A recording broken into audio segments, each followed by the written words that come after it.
Good morning, નમસ્કાર વિદ્યાર્થી મિત્રો.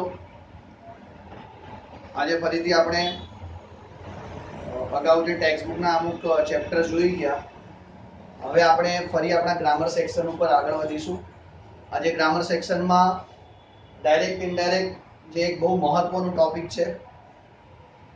આપણા ધોરણ 9, 10, 11 અને 12 બધાને અનુલક્ષીને વાત કરું તો આ ટોપિક સૌથી મહત્વનું છે, કારણ કે 9 થી 12 બધા ધોરણોની અંદર આનો પેરેગ્રાફ પરીક્ષામાં ના પૂછાય એવું ક્યારે બને જ નહીં. આનો પેરેગ્રાફ હોય જ. આના પેરેગ્રાફ વગર કોઈ પણ પેપર નહીં હોય એની મારી ગેરંટી. એટલે ઇન શોર્ટ સૌથી મહત્વનું ટોપિક કહી શકાય. પરીક્ષામાં બોર્ડની એક્ઝામને અનુલક્ષીને વાત કરીએ તો 4 માર્કનો ટોપિક છે. 4 માર્કમાં બોર્ડની એક્ઝામમાં પૂછવામાં આવે છે. વિદ્યાર્થી મિત્રો, આ ટોપિક શીખીએ પહેલા આ જે ટાઇટલ છે એનું, એ ટાઇટલ વિશે થોડી માહિતી આપણે પ્રાપ્ત કરીશું. પહેલા માહિતી લઈ લઈએ. ટાઇટલ શું છે, આ ટોપિકનું નામ શું છે, અને આ પ્રકારનું નામ છે તો કેમ છે, અને એમાં આપણે આગળ શું કરવાનું છે. સૌથી પહેલા ડાયરેક્ટની વાત કરીએ. ડાયરેક્ટ એટલે પ્રત્યક્ષ અને ઇનડાયરેક્ટ એટલે પરોક્ષ. પ્રત્યક્ષ અને પરોક્ષ વાતચીત. એટલે પ્રત્યક્ષ એટલે સામે આપણે અત્યારે હું બોલી રહ્યો છું, તમે સાંભળી રહ્યા છો, એ પ્રત્યક્ષ પ્રકારની વાતચીત છે. એટલે એમાં હું જે બોલી રહ્યો છું એ તમને સંભળાય છે, એને કહેવાય ડાયરેક્ટ સ્પીચ. હું તમને કંઈ બોલું છું એ તમે કોઈ ત્રીજી ત્રાહિત વ્યક્તિને બોલવા જાઓ છો, એને કહેવાય ઇનડાયરેક્ટ સ્પીચ. હું તમને બોલું એ ડાયરેક્ટ, અને તમે કોઈને કોઈને ઇનડાયરેક્ટ કહેવાય. વિદ્યાર્થી મિત્રો, હું જે બોર્ડ પર લખી રહ્યો છું એની હું તમને પીડીએફ પર આની જોડે મોકલીશ. એટલે તમે લોકો એ પીડીએફ તમારી નોટમાં લખી લેજો. પીડીએફમાં જે મટીરિયલ હોય એટલે તમને ખ્યાલ આવી જશે આ ટોપિક છે શું. એટલે તમે લખવાની ઉતાવળ કરશો નહીં આનામાંથી. સૌથી પહેલી વાત એ છે કે આપણા કોર્સમાં 4 પ્રકારના વાક્યો છે જેને ડાયરેક્ટમાંથી ઇનડાયરેક્ટમાં ફેરવવાનું હોય. 5 પ્રકારના વાક્યો. એ વાક્ય આપણને જો ખ્યાલ આવી જાય, જો એ વાક્ય આપણને ખબર પડી જાય, તો આપણી લગભગ 25 થી 30% મુશ્કેલી દૂર થઈ જાય ડાયરેક્ટ ઇનડાયરેક્ટ. સૌથી પહેલા પ્રકારનું વાક્ય આપણા કોર્સમાં છે એને એસર્ટિવ સેન્ટેન્સ કહેવાય છે. એસર્ટિવ ને ગુજરાતીમાં કહેવાય વિધાન વાક્ય. સૌથી પહેલા પ્રકારનું વાક્ય વિધાન વાક્ય. વિધાન વાક્ય કોને કહેવાય? તો જે વાક્યની શરૂઆત કરતા વડે જાય. કરતા એટલે શું? તો કોઈ બી નામ કે સર્વનામથી શરૂ થતું વાક્ય. કોઈ વાક્યની શરૂઆતમાં નામ કે સર્વનામ હોય એને એસર્ટિવ સેન્ટેન્સ કહેવાય, વિધાન વાક્ય કહેવાય. નામ તો તમને ખ્યાલ આવી જાય, કોઈ વ્યક્તિનું નામ હોય. સર્વનામ એટલે શું? તો સર્વનામ આપણે નાના ધોરણોમાં શીખ્યા છીએ. સર્વનામ એટલે જે નામની જગ્યાએ વપરાય. પ્રોનાઉન કહેવાય ને ગુજરાતીમાં, ઇંગ્લિશમાં.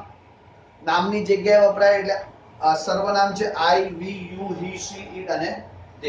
આટલા સર્વનામો છે.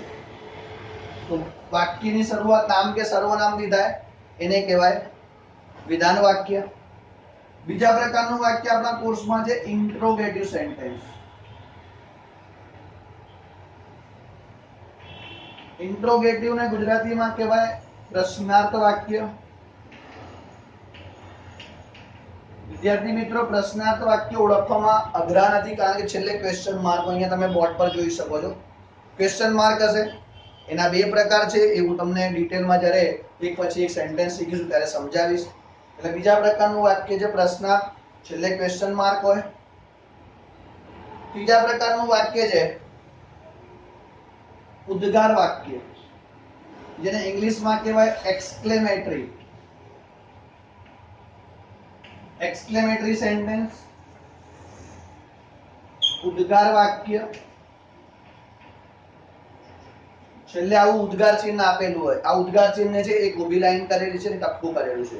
આ ઉદ્ગાર પ્રકારના વાક્યો છે. આ ત્રીજા પ્રકારના વાક્ય ઉદ્ગાર વાક્ય. એ કેવા હોય, કેટલા પ્રકારના છે, બધું તમને ડિટેલમાં સમજાવીશ. ચોથા પ્રકારનું વાક્ય છે ઇમ્પેરેટિવ સેન્ટેન્સ. ઇમ્પેરેટિવ ને ગુજરાતીમાં કહેવાય આજ્ઞાર્થ વાક્ય. આજ્ઞાર્થ વાક્ય કોને કહેવાય? જો નામથી ખ્યાલ આવે વિદ્યાર્થી મિત્રો, આજ્ઞાર્થ એટલે આજ્ઞા. આજ્ઞા એટલે ઓર્ડર. જે વાક્યમાં કોઈ ઓર્ડર, કોઈ વિનંતી, કોઈ સલાહ, કોઈ સૂચન આપેલું, દાખલા તરીકે ગેટ આઉટ, તો ગેટ આઉટ એ કયા પ્રકારનું વાક્ય છે? આજ્ઞાર્થ પ્રકારનું, કારણ કે એમાં એક ઓર્ડર આપેલો છે.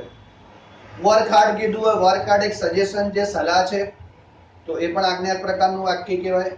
કીપ ક્વાઇટ, હેલ્પ મી વગેરે પ્રકારના વાક્યોને આજ્ઞાર્થ વાક્યો કહેવાય. એ બી આપણે ડિટેલમાં શીખીશું. અને લેટ વાળા વાક્યો, છેલ્લા પાંચમા પ્રકારના વાક્યો છે લેટ વાળા વાક્યો, એટલે એવા પ્રકારના વાક્યો જેની શરૂઆતમાં લેટ આવે.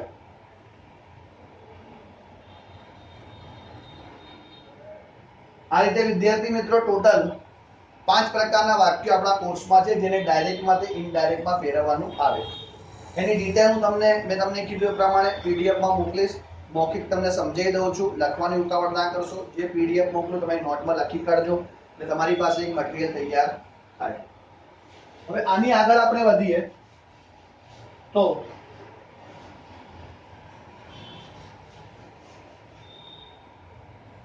જુઓ, એક વાક્ય અહીંયા લખું છું, સમજજો જરા. For example,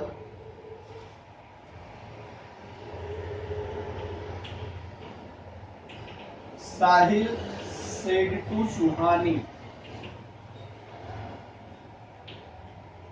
I like your house.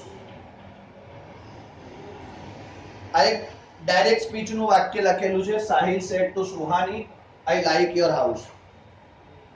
વિદ્યાર્થી મિત્રો, આ વાક્યના 4 પ્રકાર છે, 4 ભાગ છે. સોરી, આ પહેલો ભાગ, આ બીજો ભાગ, આ ત્રીજો ભાગ, અને આ આખા સેન્ટેન્સ ને આપણે ચોથો ભાગ કહીશું. પહેલો ભાગ છે એને રિપોર્ટર કહેવાય. રિપોર્ટર એટલે ગુજરાતીમાં બોલનાર. બીજા ભાગને કહેવાય રિપોર્ટિંગ વર્બ, એને આરવી કહેવાય છે. આરવી શું છે હમણાં સમજાવું છું તમને. ત્રીજો જે ભાગ છે એને કહેવાય છે લિસનર. લિસનર એટલે સાંભળનાર. અને ચોથા ભાગને કહેવાય છે રિપોર્ટેડ સ્પીચ, જેને પ્રેમથી આરએસ કહેવાય છે. કોઈ પણ ડાયરેક્ટ સ્પીચના વાક્યના 4 ભાગ હોય. પહેલો ભાગ છે બોલનાર, જેને આપણે રિપોર્ટર કહીએ. બીજો ભાગ છે રિપોર્ટિંગ. રિપોર્ટિંગ વર્બ કોને કહેવાય?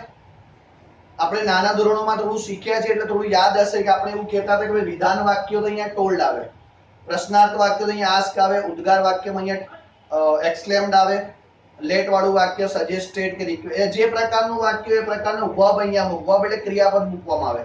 એટલે જે પ્રકારનું રિપોર્ટિંગ હોય, જે પ્રકારનું વાક્ય હોય, એ પ્રકારનું ક્રિયાપદ મૂકવામાં આવે છે, એટલા માટે એને કહેવાય છે રિપોર્ટિંગ વર્બ. રિપોર્ટિંગ વર્બ એટલે જે વાક્ય કયા પ્રકારનું છે આપણને બતાવે છે. વિધાન વાક્ય છે ટોલ્ડ લખવામાં આવે, પ્રશ્નાર્થ વાક્ય છે આસ્ક લખવામાં આવે, ઉદ્ગાર વાક્ય છે એક્સક્લેમ્ડ લખવામાં આવે. તો રિપોર્ટિંગ વર્બ એટલે આગળનું વાક્ય કયા પ્રકારનું છે એ બતાવતું ક્રિયાપદ, એ બતાવતું શબ્દ. Reported speech. રિપોર્ટેડ સ્પીચ એટલે જે વાક્ય છે એ કયા પ્રકારનું છે, અને એ આખા વાક્યને રિપોર્ટેડ સ્પીચ કહેવાય. રિપોર્ટેડ સ્પીચ એટલે ડાયલોગ, કથન, વાક્ય, એને રિપોર્ટેડ સ્પીચ કહેવાય. હવે આ વસ્તુ સમજવાની જરૂર એટલા માટે છે કે દરેક વાક્ય આ 4 ભાગમાં વહેંચાયેલું હશે. દરેક વાક્યના 4 ભાગ હશે. પહેલો ભાગ બોલનાર, બીજો ભાગ રિપોર્ટિંગ વર્બ, ત્રીજો ભાગ લિસનર, જેને સાંભળનાર કહેવાય, અને ચોથો ભાગ રિપોર્ટેડ સ્પીચ. આ 4 ભાગમાં દરેક વાક્ય વહેંચાયેલું હોય છે, જેને આપણે ડાયરેક્ટ નું વાક્ય કહીએ. આ 4 ભાગમાં દરેક વાક્ય વહેંચાયેલું હોય એને કહેવાય ડાયરેક્ટ નું વાક્ય. એટલે ઇન શોર્ટ આ આપેલું વાક્ય ડાયરેક્ટ સ્પીચ નું છે એવું કહી શકાય. હવે નેક્સ્ટ વન, મેં હમણાં કીધું એ પ્રમાણે આ જે રિપોર્ટેડ સ્પીચ છે, રિપોર્ટેડ સ્પીચ જે ડાયલોગ છે, જે કથન છે, એ ડાયલોગ કે કથન શું છે? એક ડાયલોગ કે કથન કે જે વાક્ય છે એ બોલનાર સાંભળનારને જે બોલે છે એ છે. એટલે અહીંયા સાહિલ જે સુહાનીને કહે છે આઈ લાઈક યોર હાઉસ, એટલે આ જે આઈ લાઈક યોર હાઉસ જે છે ને એ બોલનારે સાંભળનારને કીધેલું વાક્ય છે. બોલનારે સાંભળનારને કીધેલું વાક્ય, કથન, ડાયલોગ, એને કહેવાય રિપોર્ટેડ સ્પીચ. હવે બરાબર સમજજો. ફરી એક વખત યાદ કરાવું છું. આરએસ શું છે? તો આરએસ બોલનાર અને સાંભળનાર વચ્ચેની વાતચીત છે. આરએસ શું છે? રિપોર્ટેડ સ્પીચ શું છે? બોલનાર અને સાંભળનાર વચ્ચેની વાતચીત છે. બંને જણા જે વાતચીત કરે છે એને આપણે કહીશું આરએસ, એને આપણે કહીશું રિપોર્ટેડ સ્પીચ. હવે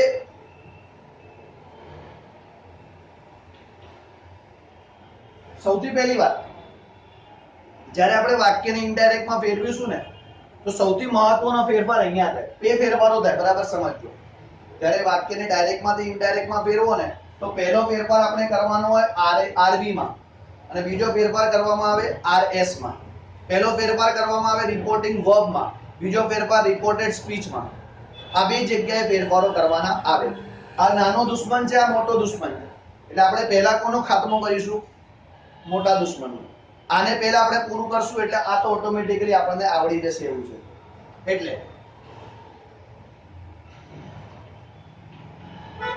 આરએસ માં થતા ફેરફારો, જ્યારે વાક્યને ડાયરેક્ટ માંથી ઇનડાયરેક્ટ માં ફેરવો તો આપણે આરએસ માં શું ફેરફારો કરવાના એ આપણે અહીંયા જોઈએ. આરએસ માં એટલે આરએસ એટલે કયું? આખું વાક્ય જે છે ને જેને આપણે ફેરફાર કરવાનો છે એને કહેવાય આરએસ. હવે આરએસ જે છે, વાતચીત જે છે, એ વાતચીતની અંદર ત્રણ પ્રકારના ફેરફારો થાય. વાક્યને ડાયરેક્ટ માંથી ઇનડાયરેક્ટ માં ફેરવો ને તો વાક્યમાં ત્રણ પ્રકારના ફેરફારો થાય. કેટલા પ્રકારના ફેરફારો કરવાના? તો વાક્યમાં ત્રણ પ્રકારના ફેરફારો થાય. ત્રણ પ્રકારના ફેરફારો. ફેરફાર નંબર 1, બરાબર સમજો. ફેરફાર નંબર 1, સૌથી પહેલો ફેરફાર સર્વનામ અને તેના રૂપોમાં ફેરફાર. એ હું તમને ડિટેલમાં સમજાવીશ એક એક કરીને. અત્યારે એટલું ધ્યાન રાખવા, ત્રણ ફેરફારો કરવાના છે. પહેલો ફેરફાર સર્વનામ અને તેના રૂપોમાં ફેરફાર. નંબર 2, અમુક શબ્દોમાં ફેરફાર. અને નંબર 3, કાળમાં ફેરફાર. વિદ્યાર્થી મિત્રો, આ ત્રણ ફેરફાર મોસ્ટ આઈએમપી છે. આ જેને આવડી ગયા સમજી લેજો, ડાયરેક્ટ ઇનડાયરેક્ટ આવડી ગયું.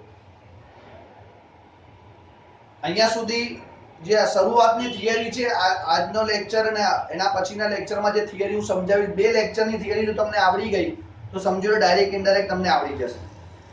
આજે આપણે કેટલું શીખ્યા? 5 પ્રકારના વાક્યો ઓળખવાના શીખ્યા. વાક્યના 4 પ્રકાર છે એ 4 ભાગ છે એવું શીખ્યા.